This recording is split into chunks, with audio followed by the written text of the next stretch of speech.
किसी को कत्ल करना हो तो तीर ना चलाओ, बहुतान लगा दो।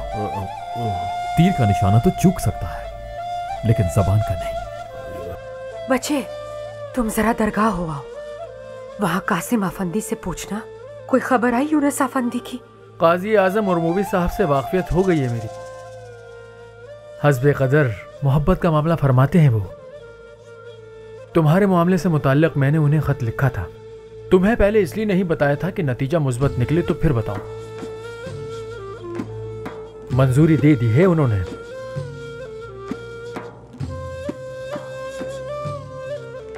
खुशामदीद शेख साहब, खैरियत से होंगे आप? घर वापसी मुबारक पापा जान। हमें क्या होना था, यूनुस और मसूद आगा कदम कदम पर हमारे साथ रहे अल्लाह के हुक्म से। बहुत जहमत उठाई है आपने, अल्लाह आपसे राजी हो यूनुस। आपसे भी। अम्मा जान भी दुआएं दे रही थी आपको।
मोमबत्ती जलाकर मेज पर रखो जल्दी।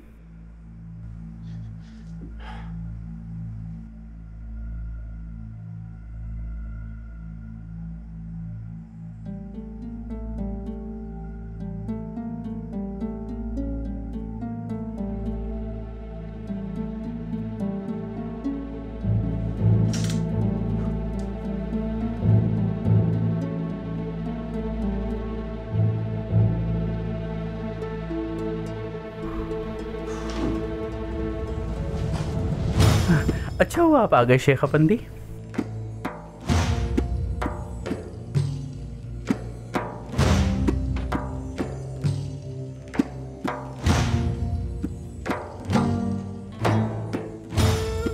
तूफान भी तेरा है, साहिल भी तेरा, दर्द भी तेरा दिया हुआ, दरमा भी तू ही बख्शे या शाफी।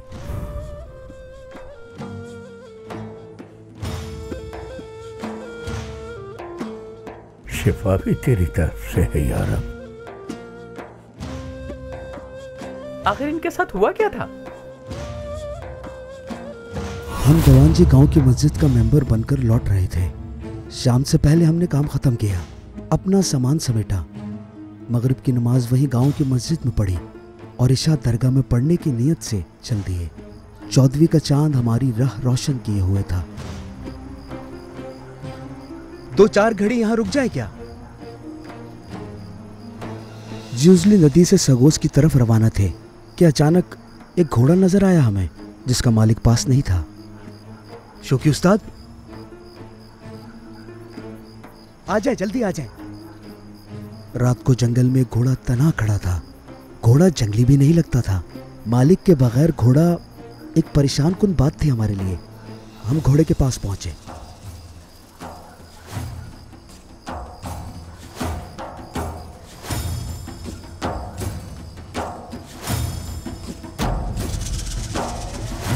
इसे पकड़िए आप।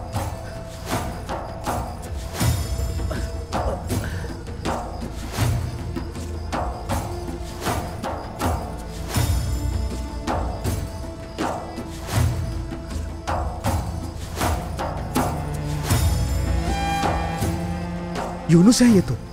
जिंदा भी हैं या मर गए हैं? जिंदा है ये, अल्हम्दुलिल्लाह जिंदा है।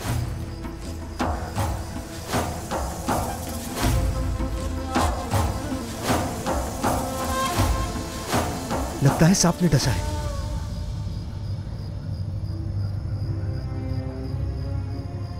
सुने, शौकी उस्ताद ने उठाना होगा।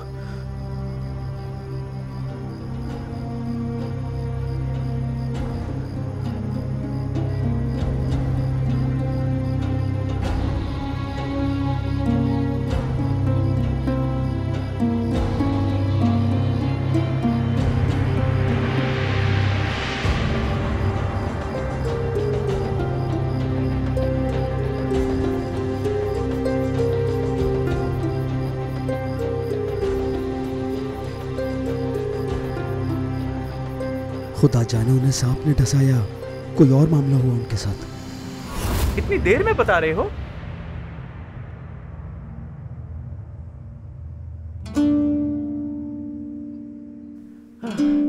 आस्तीन में से सांप ने डसा, जब ये आस्तीन भी नीली पड़ी हुई है इनकी। सर्दियों में बहुत सांप होते हैं, हमने बहुत जहर जमा किया है।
हमारे दोस्त सखियावरान कहा करते थे, इलाज जहर है, जहर इलाज है।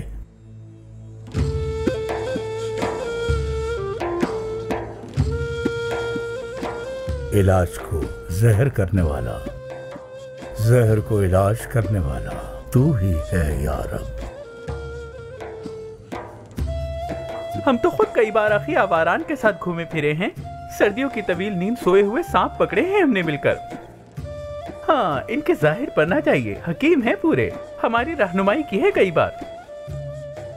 आप ही ने तो मिलवाया था उनसे, बहुत कुछ सीखा है हमने उनसे। ये सब आपकी मेहरबानी है, खुश रहें आप।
बिस्मिल्लाहिर्रहमानिर्रहीम।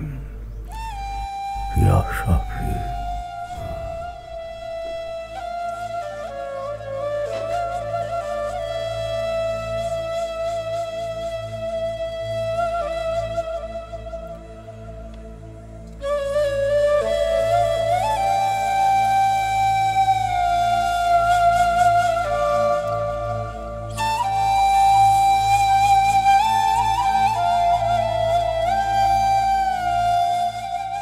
बिस्मिल्लाहिर्रहमानिर्रहीम।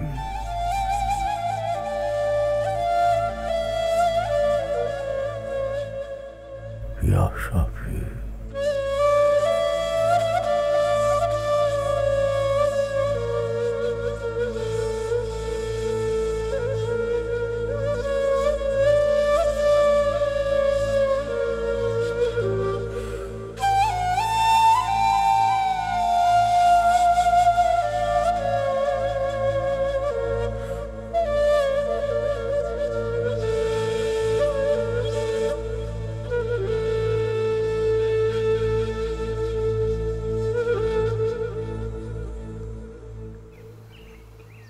घोड़े से गिर गए थे वो। जब यहाँ लेकर आए तो बिल्कुल ही मुर्दा मालूम हो रहे थे। यह हादसा आखिर कहाँ पेश आया था? मतलब उन्होंने कहाँ पड़े देखा था? सकूज गांव का नाम सुना है? सुना है। उन्हें सकूज और जेवेजली नदी के दरमियान पड़े नजर आए। वो तो समझे मर चुके हैं, फिर करीब जाकर देखा तो सांस चल रही थी उनकी।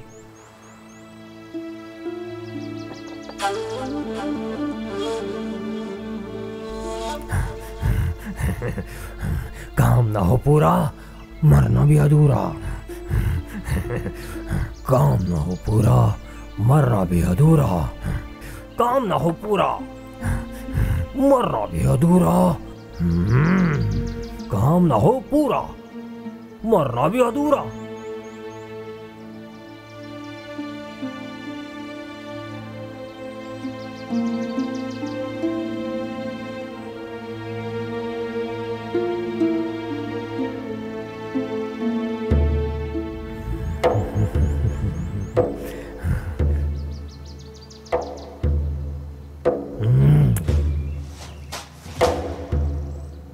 दुआ करो पीर भाइयों।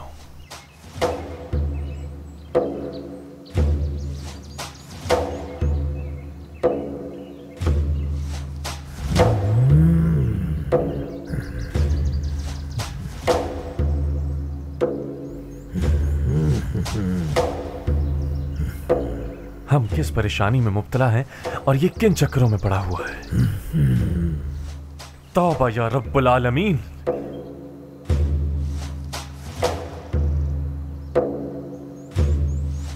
दरगाह में सिर्फ झाड़ू लाना काफी नहीं था, जो ये नजासत भी यहां पर ले आए हो तुम। उठाओ इसे और निकलो यहां से। तो बस अस्तगफिरुल्लाह।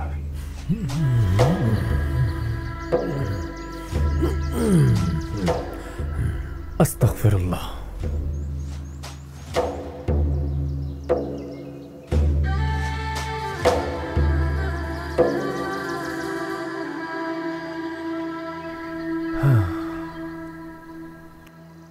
दुआ से बड़ा कोई इलाज नहीं इस दुनिया में।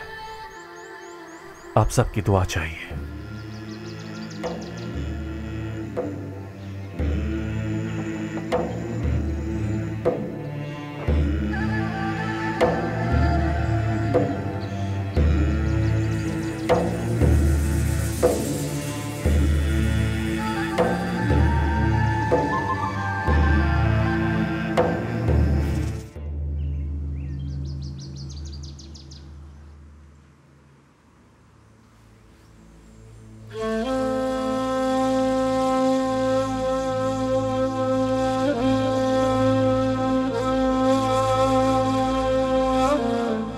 इतने दिन हो गए हैं, अभी तक इन्होंने आँख क्यों नहीं खोली बाबा जान?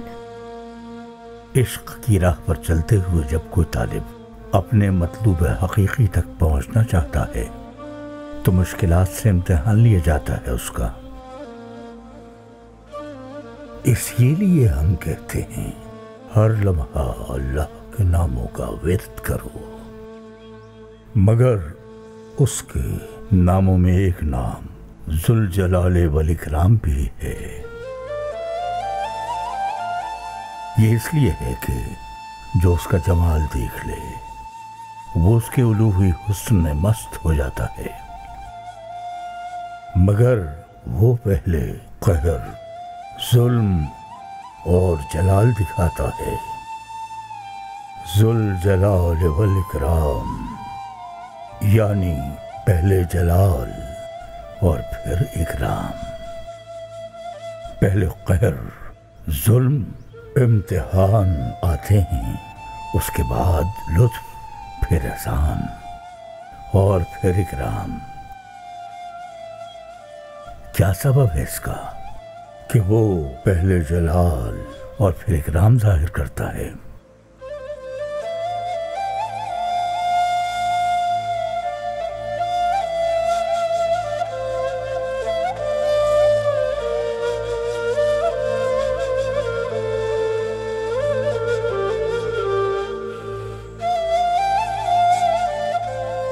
आशिक सादिक है इस राह पर या नहीं, ये आजमाने के लिए।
लगता है काफी जहरीला सांप था, लेकिन बहुत जल्द ठीक हो जाएंगे इंशाल्लाह। अपनी कुव्वत इरादी से जहर का जोर तोड़ना चाहेगा तो तोड़ देगा इंशाल्लाह। बाबा कहते हैं तबीब की काबिलियत सिर्फ बुखार को कम कर सकती है, ठीक नहीं कर सकती है इन्हें। आप तो दिलों के तबीब है ना। सब अल्लाह करता है।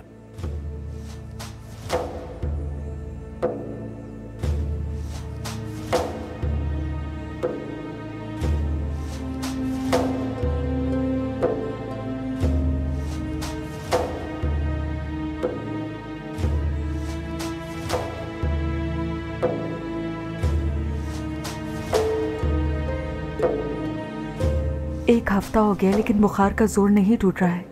खिड़कियां दरवाजे सब खोले रखे। बाबा ने हर नमाज के बाद ठंडे पानी की पट्टियां रखने के लिए कहा है। सेब का सिरका है आपके पास? हाँ है हमारे पास। तो फिर सिरका डाल दीजिए पानी में। मैं इनको देखने के लिए अब कल आऊंगी।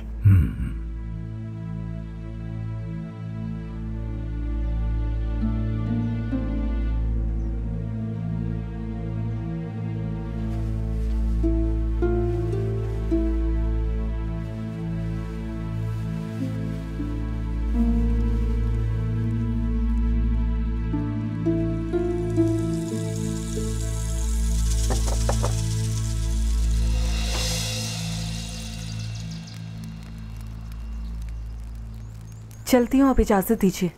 शरबत तो पी लेती बेटी। आलियान से काफिला आया हुआ है, बाबा की मदद करनी है मुझे। दवाएं तैयार हो जाएंगी तो पहुंचा दूंगी। जहमत क्यों करती हो, कासिम ले आएगा। तुम आने जाने में क्यों थकाती हो खुद को। ठीक है, जैसे आपकी मर्जी। अच्छा चलो, खुदा हाफिज। तुम मेरे साथ आओ कासिम।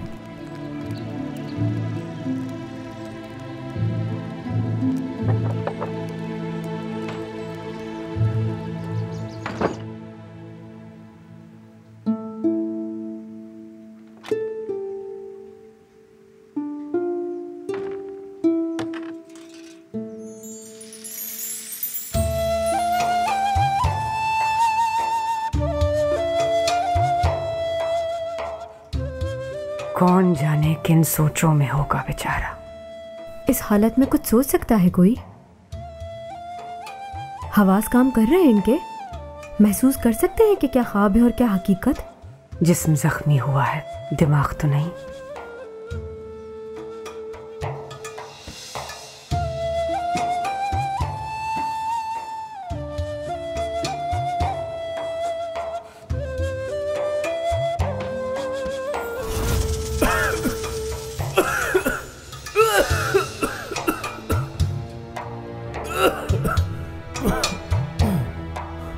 जमालिया फंदी, जमालिया फंदी।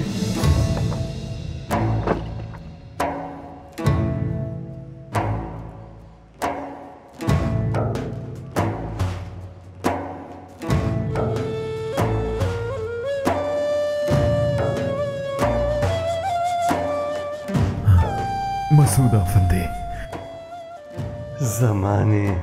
जमाने हो गए काजी अफंदी। इतने बरसों के बाद कौन सी बात आपको नालिहान से खींचकर यहाँ ले आई? यहाँ तो पहले भी आता रहा हूँ मैं। आखिर बिरादरी के सरदारों का इजलास होता है कोनिया में काजी मोहतरम। आइए आइए, यहाँ मेरे साथ तशरीफ रखिए।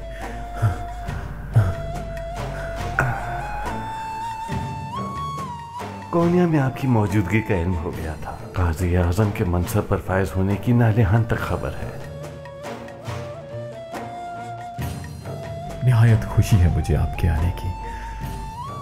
बहुत अच्छा लग रहा है, यकीन कीजिए। आप सफर करके इतनी दूर कोनिया आए। ठहर जाइए, 2-4 दिन मेरे मेहमान रहिए। मेरे लिए बड़ा एजाज है आपकी मोहब्बत, मगर क्या करूं, मुझे फौरन किर शहर के लिए रवाना होना है। चले जाइएगा मेरे भाई, चले जाइएगा। 2-1 दिन तो रुक जाते मेरे पास। इस बार तो दिली माजरत काजी मोहतरम, बस आपको खबर देने आया था। खबर देकर फौरन इजाजत चाहूंगा। शेख मोहतरम याद कर रहे हैं आपको। बतौर खास फरमाया उन्होंने कि कोनिया में अपने काम निपटाकर जरूर यूनुस आफंदी से मिलना। कहना सदियां बीत गई हैं आपकी ज़ियारत किए।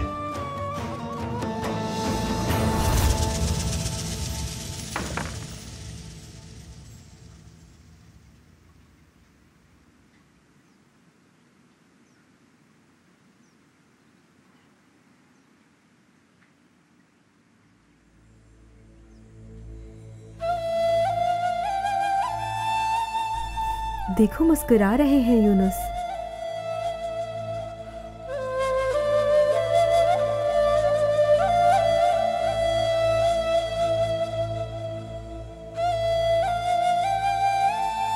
चलो बस, बिस्मिल्लाह।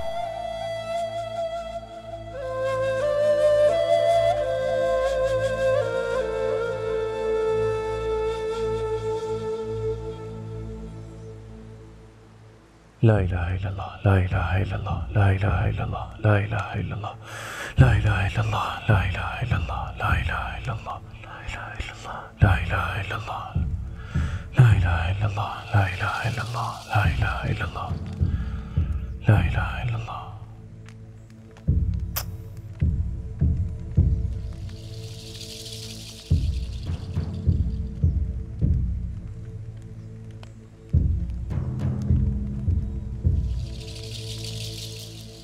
लगता है काफी जहरीला सांप था, लेकिन बहुत जल्द ठीक हो जाएंगे इंशाल्लाह।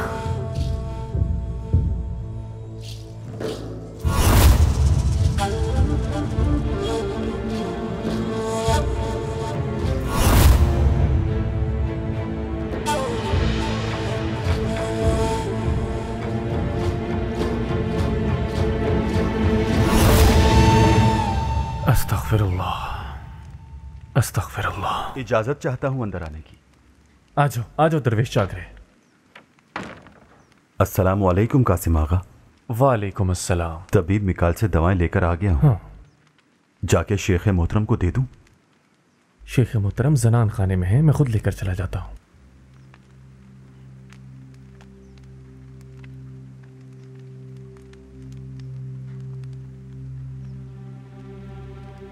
लाओ दे दो मुझे।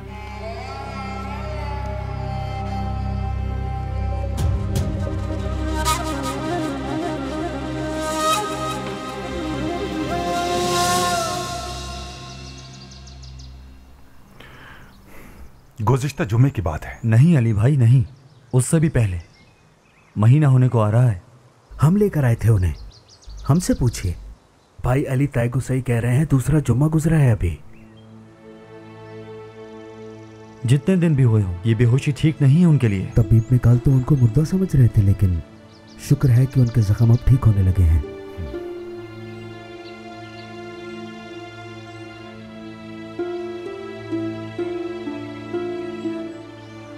मुझे उम्मीद है कोई अच्छी बात ही कर रहे होंगे पीर भाई। यूनुस आफंदी की हालत का तस्करा कर रहे थे हम कासिम आका। और कोई मौजू नहीं बचा क्या यूनुस आफंदी के अलावा? दिन भी तो बहुत हो गए उनको बिस्तर आला हालत पर, बस यही बात हो रही थी। सिर्फ और सिर्फ बातों से किसी करीबुल मर्ग आदमी को क्या फायदा पहुंचा सकते हैं हम? हाँ, अगर फायदा पहुंचाना ही है तो फजूल गोई के बजाय दुआ करो उसके लिए।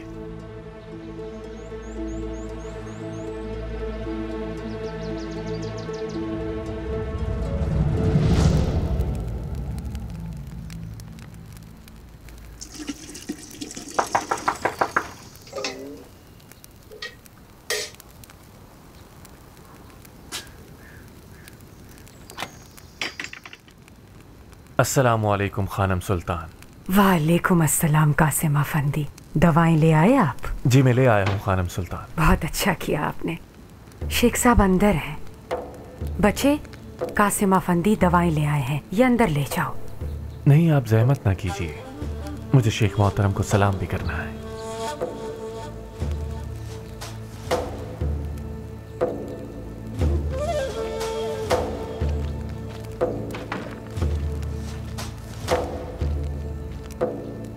बिस्मिल्लाह बिस्मिल्लाह बिस्मिल्लाह बिस्मिल्लाह बिस्मिल्लाह बिस्मिल्लाह बिस्मिल्लाह बिस्मिल्लाह बिस्मिल्लाह बिस्मिल्लाह। आ जाओ कासिम, आ जाओ। ले आए दवाएं उनकी? जी ले आया हूँ शेख।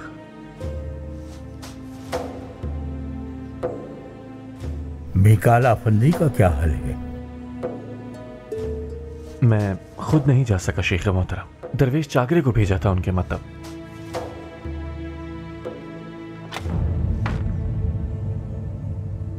जहमत के लिए माफी चाहता हूं।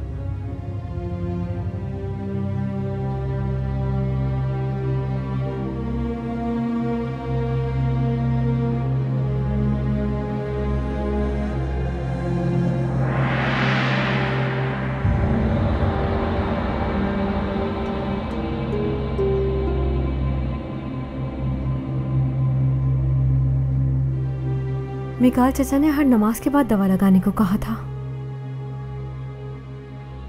भिगो दिया? जी हाँ, भिगो दिया है।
मेरी तबीब मिकाल से बात हुई तो उन्होंने बताया ना वो जिंदों में है न मुर्दों में। 2 दिन पहले ही गया था मैं यासीन शरीफ पढ़ने उनके पास, तब देखा था पहली बार उन्हें। कितने दिन गुजर गए, यूनुस भाई की शक्ल देखकर शायद आप पहचान भी ना पाए। बहुत ही लागर हो चुके हैं।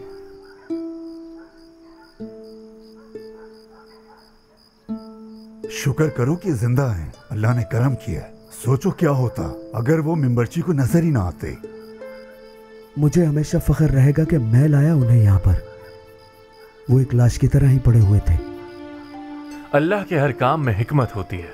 शिफा के लिए दुआ करनी चाहिए, आगे अल्लाह की मर्जी।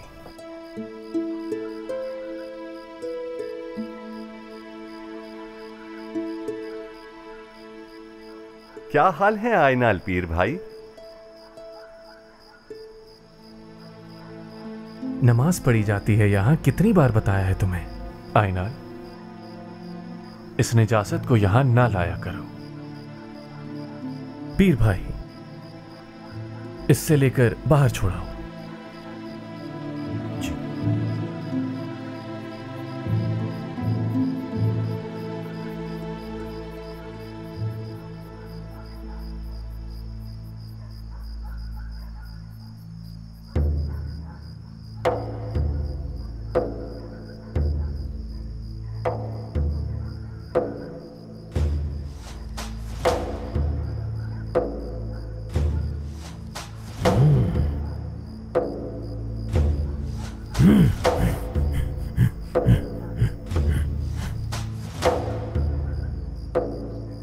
पहले तो ये खुद ही चला जाता था और महीनों वापस नहीं आता था।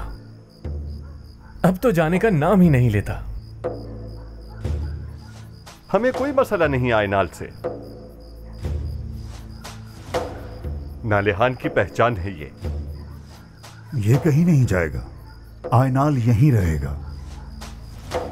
भाइयों, अगर सच पूछो तो मुझे इससे कोई भी परेशानी नहीं है, मगर ये कहां जाता है, क्या करता है, मालूम है किसी को? ऐसा ना हो हमारी लाइल्मी में ये कुछ कर गुजरे।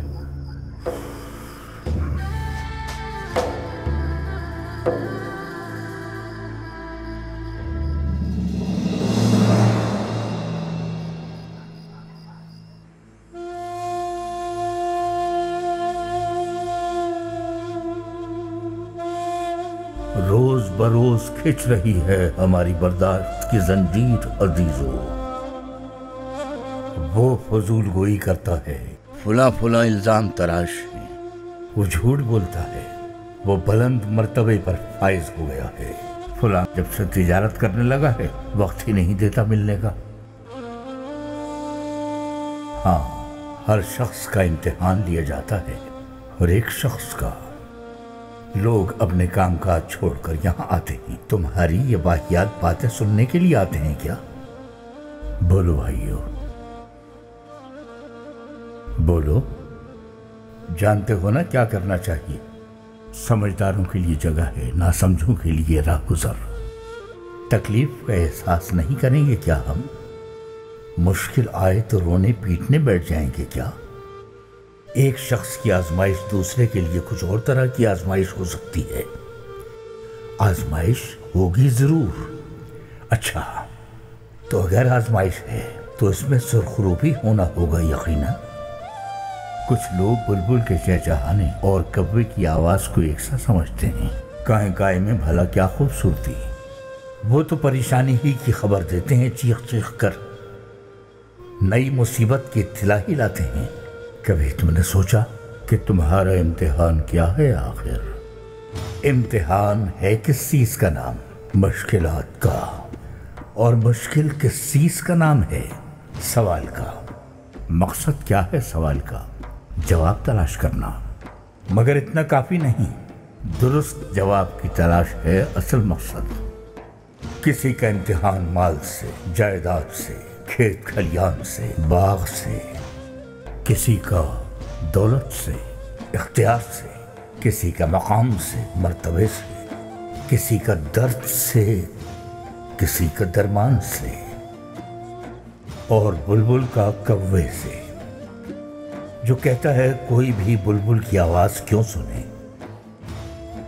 मेरे भाइयों, बुलबुल का इम्तिहान दरअसल कव्वे की आवाज की सूरत है। और जानते हो हमारे बुजुर्ग क्या कह गए हैं? सब्र का फल शहद से ज्यादा मीठा होता है। तो जरा सब्र, थोड़ा इंतजार। देखो मौला क्या करता है। वो जो करता है बेहतर ही करता है। तुम कहोगे अरे क्या बातें लेकर बैठ गया ये बूढ़ा, क्या कह रहा है ये हमें कुछ समझ नहीं आ रहा। मैंने हजरत अय्यूब की हिकायत सुनाई है पहले कभी तुम लोगों को? हजरत अय्यूब अलैहिस्सलाम हजरत इसहाक अलैहिस्सलाम के बेटे ऐस की नस्ल से थे।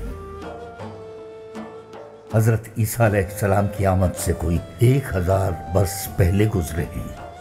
आपकी वालिदा हजरत लूत अलैहिस्सलाम की औलाद से थी।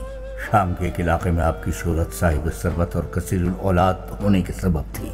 आपकी ज़ौजा हजरत यूसुफ अलैहिस्सलाम की औलाद से थी। रिवायतों में उनका नाम रहमा आता है। हजरत अय्यूब बेपनाह दौलतमंद थे, हमेशा गरीबों का ख्याल रखते और नादारों की हर मुमकिन मदद किया करते। चुनाचे दौलत और औलाद दोनों में बरकत होती गई, यहाँ तक कि वो इस खुशहाली में तकरीबन 80 साल रहे। तब उन पर एक आजमाइश आई। उनकी तमाम औलाद एक एक करके फौत हो गई। कहते हैं उन्होंने अपने 10 बेटों को दफनाया। सदमे से दिल फटा जाता था। गम से बेहाल थे अय्यूब अलैहिस्सलाम। लेकिन मुश्किलात इसी पर खत्म नहीं हुई। एक सुबह जब जागे तो देखा कि पूरे जिस्म को एक मर्ज ने घेर लिया है। कौन कौन सा शहर था, कौन कौन सा इलाका था जहाँ से तबीब ना आए हों, मगर हर इलाज ला हासिल। उनका जिस्म जिस बीमारी में मुब्तला था वो बढ़ती ही गई। मगर आफरीन है, सब्र से बर्दाश्त करते रहे हजरत अय्यूब। जैसे एक मुस्तहकम चट्टान कभी आंधियों तूफानों की शिकायत नहीं करती, ऐसे ही एक लम्हे के लिए भी कोई शिकायत उनकी जबान पर न आई। साल गुजरते गए और रिवायतों में आता है कि कमोबेश 18 बरस तक उनका वजूद इसी अजियतनाक हालत में रहा। तबीब लाचार हो चुके थे, मरहम बेकार हो चुके थे। एक दिन उनकी ज़ौजा रहमा ने उनसे कहा, ए अय्यूब बस कीजिए, और कितनी तकलीफ बर्दाश्त करेंगे? रब से दुआ क्यों नहीं करते? क्यों नहीं करते दुआ? दुआ करेंगे तो वो सब मुसीबत, सब परेशानी खत्म कर देगा। उनकी ज़ौजा रहमा ने 18 साल उनकी खिदमत की थी और शिकायत का एक हर्फ जबान पर न लाई थी। ये इम्तिहान सिर्फ हजरत अय्यूब का न था, बल्कि उनकी ज़ौजा भी मुसलसल इस आजमाइश से दो चार थी। हम फिर किसी और तरफ निकल गए तो हजरत अय्यूब अपनी अहलिया से यूं गोया हुए, ऐ मेरे कल्ब की रोशनी, मैं राहत कैसे मांग सकता हूँ अपने रब से, वो जिसने 80 साल तक मुझे दौलत और औलाद की नेमतों से माला माल रखा, कि अब अगर उसकी तरफ से जरा सी मुश्किल आ गई तो कैसे शिकायत करूं उससे? कम से कम 80 साल तो सब्र करना चाहिए मुझे। इसके बाद देखेंगे। इसके बाद अगर ख्वाहिश हुई तो दुआ करूंगा। वो परवरदिगार है, जरूर कबूल करेगा मेरी दुआ। मगर अभी मुझसे ये बेसब्री दिखाने को मत कहो। आजमाइश तो हजरत अय्यूब की थी, मगर इम्तिहान उनके घर वालों का भी था। शैतान को तो मौका चाहिए। हाँ, ये कभी ना भूलना, शैतान का तो काम ही है इंसान को बहकाना, और वो मुसलसल अपने काम में लगा रहता है। एक रोज वो तबीब बनकर आया और हजरत अय्यूब की अहलिया से बोला, देखो मेरे पास मरहम है, इन्हें शिफा हो जाएगी। बस तुम इतना कहना कि तबीब के इलाज से शिफा हुई है। नासमझी में वो हजरत अय्यूब की खातिर मान गई, क्योंकि वो तो बस अपने खाविंद को सेहतमंद देखना चाहती थी। है थी तो इंसान ना, हालांकि वो पैगंबर की ज़ौजा थी। सोचा मेरे खाविंद का वजूद बीमारी से बेहाल है और दरमान नहीं हो पा रहा किसी तरह। हक तो ये है कि हजरत अय्यूब की कोई खता नहीं थी। अगर उन्हें इसकी हवा भी लग जाती तो अपनी ज़ौजा को ऐसा कभी नहीं करने देते। इस दौरान सभी मिलना जुलना छोड़ चुके थे हजरत अय्यूब से। वो डरते थे कहीं ये बीमारी उन्हें भी न लग जाए। इस बात से उनकी अहलिया रहमा बहुत परेशान हो चुकी थी, और हजरत अय्यूब अलैहिस्सलाम कहे जाते थे कि बस सब्र। वाकई वो अल्लाह के बड़े साबिर और शाकिर बंदों में से थे। उनका सब्र बेमिसाल था। तवील अरसे मसाइब व आलाम बर्दाश्त करते रहे। अच्छा, तो आगे क्या हुआ फिर किस्से में? वो अजियतनाक बीमारी वजूद पर फैलते फैलते इतनी फैल गई कि बिलाखिर हजरत अय्यूब के दिल और जबान तक आ पहुंची। बस ये वो वक्त था कि दिल और जबान को जब बीमारी ने आन घेरा तो हजरत अय्यूब बेकरार हो गए और रब के हुजूर दुआगू हुए कि मेरे रब, जो तेरी तरफ से है मैं उस पर राजी हूँ, मगर अब ये तकलीफ मेरी जबान तक आ पहुंची है, मेरे दिल तक आ पहुंची है। तेरे शुक्र में खलल पड़ रहा है। रिवायतों में आता है कि बीमारी जबान और दिल तक आ पहुंची तो हजरत अय्यूब ने अपने रब को पुकारा, अपने लिए शिफा मांगी। लेकिन असल में बात कुछ और है कि अपनी दुआ में हजरत अय्यूब ने कुछ यूं कहा, अब मैं अपनी जुबान से लोगों को हक बात नहीं बता सकूंगा, जो कुछ कहता हूं उस पर दिल से इकरार नहीं कर सकूंगा। जुबान से निकले अल्फाज दिल की नियत की तस्दीक करते हैं दरअसल, वरना गोश्त का ये लोथड़ा क्या हैसियत रखता है इंसानी जिस्म में। तो वो बोले, न मैं जबान से तेरा जिक्र कर पाऊंगा, न जबान के जिक्र की कल्ब से तस्दीक कर सकूंगा। शिफा तू ही देता है, शिफा दे दे यार। तब उनके रब ने उनकी दुआ कबूल फरमाई और एक निदा सुनाई दी। मुश्किल वक्त खत्म हुआ हजरत अय्यूब का। परवरदिगार ने कहा, अपना पांव जमीन पर मारो। उन्होंने ऐसा ही किया। जमीन से पानी का चश्मा फूट निकला। इस पानी से गुस्ल किया हजरत अय्यूब ने। देखते ही देखते बीमारी यूं खत्म हो गई जैसे कभी थी ही नहीं। हुक्म इलाही से दोबारा पांव जमीन पर मारा तो एक और चश्मा नमूदार हुआ। उसका पानी पीने से अंदरूनी तौर पर बीमारी के जितने असरात थे सब जाते रहे। मुकम्मल सेहतयाब होते ही उनकी खूबसूरती और जवानी फिर से लौट आई। और फिर यूं हुआ कि फौतशुदा औलाद के बदले उन्हें दुगनी औलाद अता हुई इस दुनिया में। तो सवाल का दुरुस्त जवाब ये है कि हर हालत में सब्र से काम लेना चाहिए बंदे को, क्योंकि अल्लाह भी साबिरों को पसंद करता है। सब्र ही है जिसकी बदौलत इंसान चट्टान की मानंद अपनी जगह कायम रहता है। हमेशा याद रखना कि जब लार्वा समझता है कि उसका आखिरी वक्त आन पहुंचा है, तो उसे तितली बना दिया जाता है।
ना इस दुनिया में आ रहा है, ना उस दुनिया में जा रहा है,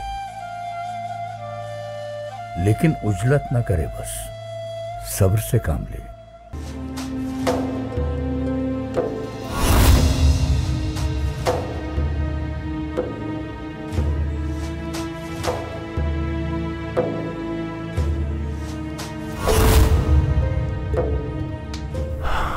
अस्तगफिरुल्लाह। अल्लाहू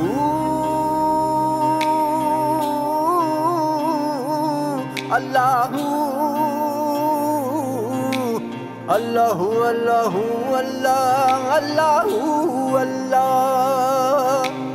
अल्लाहू अल्लाहू अल्लाह अल्लाहू अल्लाह